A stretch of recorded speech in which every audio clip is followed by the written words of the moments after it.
आणि पुरुष यांच्यातील सेक्समध्ये जेंडर डायनॅमिक्सचा तुम्ही विचार केलाय का? म्हणजे जेव्हा स्त्री आणि पुरुषामध्ये सेक्स होतो, तेव्हा आपल्या समाजात असं मानलं जातं, की पुरुष हा ॲक्टिव्ह पार्टनर असतो आणि स्त्री ही पॅसिव्ह असते.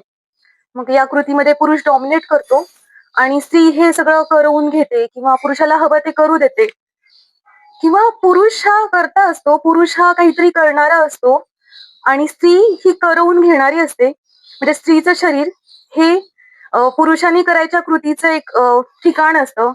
त्यामुळे जेव्हा आपण असं पाहतो सेक्सकडे, तेव्हा मग असं होतं की पुरुषाची इच्छा, पुरुषाची पुरुषाची संमती, पुरुषाचा आनंद, तर या सगळ्याला आपोआपच जास्त महत्त्व दिलं जातं आणि स्त्रीचं शरीर जेव्हा एक उपभोग्य वस्तू म्हणून पाहिलं जातं, म्हणजे ती एक पॅसिव्ह वस्तू आहे किंवा ती करवून घेणारी आहे, तेव्हा मग तिच्या इच्छेला, तिच्या संमतीला आणि मुख्य करून तिच्या आनंदाला महत्त्व दिलं जात नाही किंवा ते लक्षातच घेतलं जात नाही. तिला विचारलंच जात नाही, की तुझी संमती आहे का? तुला पण इच्छा झाली आहे का? तुला आनंद मिळाला का कृतीमध्ये? आणि मग असं जेव्हा आपण सेक्सकडे पाहायला जातो, की पुरुषाला इच्छा झाली, त्याला एखादी स्त्री आवडली, म्हणजे तो तिला तिच्या परवानगीसहित किंवा परवानगीशिवाय सुद्धा तो तिला उपभोगू शकतो. असं जेव्हा समाजामध्ये एक प्रातिनिधिक चित्र उभं केलं जातं, पुरुषसत्ताक व्यवस्थेमध्ये जेव्हा असं स्त्री-पुरुषांच्या नात्याकडे पाहिलं जातं, तेव्हा मग सेक्समधला आनंद आपोआपच कमी होतो. म्हणजे मग स्त्रीला जेव्हा कळतं, की आपल्या इच्छेला, आपल्या सन्मानाला, आपल्या आनंदाला या नात्यामध्ये किंमत नाहीये. म्हणजे बऱ्याच लग्न लग्न वैवाहिक नात्यामध्ये हे गोष्टी दिसून येतात दीर्घकाळानंतर, की बायकोचा रस संपलेला असतो आणि मग पुरुष नाराज असतात, की बायको हातच लावू देत नाही, बायकोला इच्छाच नसते किंवा सेक्स केला तरी बायको त्याच्यात भाग घेत नाही. कारण काही काळानंतर जेव्हा बायकोला लक्षात येतं, की आपल्या संमतीला, आपल्या आनंदाला, आपल्या इच्छांना इथे रिस्पेक्ट नाहीये, तेव्हा ती आपोआपच मग पॅसिव्ह बनणं स्वीकारत जाते किंवा सेक्सला नकार देऊ लागते. आणि वैवाहिक सोडून जी बाकीची नाती असतात, तेव्हा समाजामध्ये जेव्हा काही पुरुष सत्ता केंद्रीय असतात, ज्यांच्या हातात पॉवर असते, तेव्हा मग असं त्यांना वाटायला लागतं, की माझ्याकडे पॉवर आहे, तर मी हव्या त्या स्त्रीला माझ्या इच्छेनुसार उपभोगू शकतो. आणि त्याच्यात मग त्यांना गैर वाटणं पण बंद होतं आणि मग स्त्रियांची संमती हा प्रश्न तिथे बाद होतो आणि लैंगिक शोषणाला तिथून सुरुवात होते.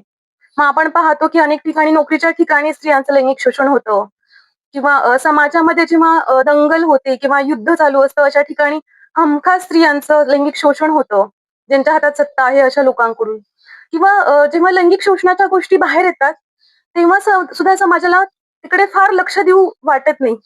आणि त्यांना असं वाटतं पुरुष असेच असतात. पुरुष त्यांची इच्छा झाली, की ते सेक्स करणार आणि स्त्रीने तो करू द्यावा. हे इतकं आपल्या मनात रुजलं आहे, की त्याच्यामुळे लैंगिक शोषणाची पण आपल्याला मग त्यात काही चूक वाटेनासं होतं. सोबतच असं होतं, की मग पुरुष किती जास्त स्त्रियांसोबत सेक्स करतोय, किती जास्त स्त्रियांना त्याने उपभोगलं आहे, याच्यावर त्याची किंमत ठरवली जाते किंवा त्याची मर्दानगी ठरवली जाते. तो खरा मर्द आहे असं मानलं जातं, कौतुक केलं जातं. आणि या उलट स्त्रीने किती लोकांसोबत सेक्स केला, याचा संबंध मात्र तिच्या चारित्र्याशी जोडला जातो. कारण स्त्री ही आपल्याकडे वस्तूसारखी पाहिली जाते, की तिने फक्त करून घ्यायचं.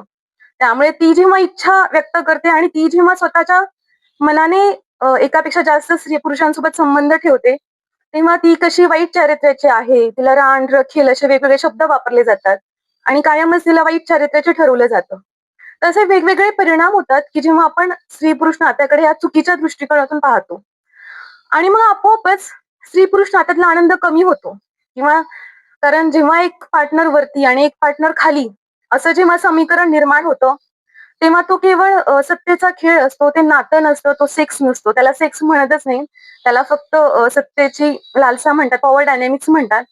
त्यामुळे तुम्हाला खरंच जर वाटत असेल, की सेक्स हा छान झाला पाहिजे, एन्जॉय केला पाहिजे, तर आपल्याला त्याच्याकडे दोन्ही पार्टनरला समान आनंद कसा मिळेल, सन्मान कसा मिळेल, संमती विचारात घेतली पाहिजे. तर ह्या सगळ्या गोष्टी तपासून पाहणं गरजेचं आहे.